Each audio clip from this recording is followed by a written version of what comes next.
भाई आज गोटे मस्त इजी अंडा तड़का रेसिपी कौन जी थरे तुम हाथ खाइब तुम फैन हो।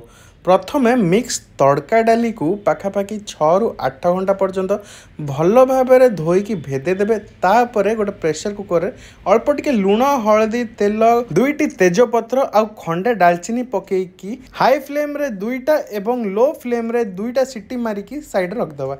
तापर एपटे 6टा अंडा को अल्प लुण देकी फेंटिकी गोटे पैन रे अल्प तेल रे भाजिकी साइड करदबा।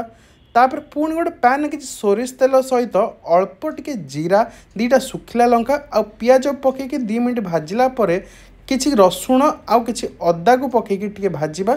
आउ सेतरे किछि कट्टा कंचा लंका सहित गोटे बड़ टमाटो न 2टा छोट टमाटो को पकईकी 3 ରୁ 4 मिनट भाजिला परे सेतरे सिजेकी रखिथिबा तड़का डाली को पकईकी अल्प टिके फुटेला परे सेतरे धनिया गुंड लंका गुंड हल्दी गुंड आउ चिकेन मसला सहित अल्प टिके गरम मसला देकी भल भाबरे फुटे दबा। आउ सेतरे भाजिकी रखिथिबा अंडा तक मध्य पकईकी आउ टिके फुटे दबा। लास्ट रे किछि कसूरी मेथी पत्र पकईकी आउ टिके फुटेला परे रेडी करदबा आमर ढाबा स्टाइल अंडा तड़का। जदि आपण पारे चिकेन झोल थिबो सेटा मध्ये ऐड करि परिबे। याको नान की रोटी सहित निजे खांतु आ समस्त खुआंतु। आ वीडियो भल लागिथिले लाइक कर देबे शेयर कर देबे आ फॉलो करियो भूलिबे।